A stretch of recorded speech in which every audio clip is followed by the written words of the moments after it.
বন্ধুরা, তোমাদের দাদাভাই তরমুজটা নিয়ে এসেছে আমার জন্য, কিন্তু আমি তো এটা খেতে পারবো না। অর্ধেকটা কাটবো, হাফ খাবো, হাফ রেখে দেবো, আরও হাফ থেকে যাবে। তো কিছুক্ষণ জলে ভিজিয়ে রেখেছিলাম, ঠান্ডা থাকে। আসলে আমি হায়দ্রাবাদে আছি, এখানে ফ্রিজ তো নেই। ভিজিয়ে রাখলে কি হয় জলের মধ্যে, তার ভেতরটা ঠান্ডা থাকে। তো এটা কেটে নেব।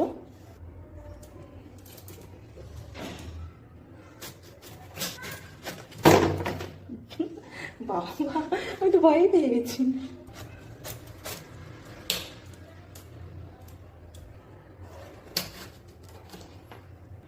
আমি এভাবে সুন্দর করে পিস পিস করে কেটে নেব। এটা সুন্দর করে সাজিয়ে নিতে তোমাদের সাথে আবার দেখা হচ্ছে, তারপর খেয়ে দেখো। আশা করছি গরমে সবার বাড়িতে তরমুজ আসছে। তরমুজ খেতে একটা ভালো লাগে বলো।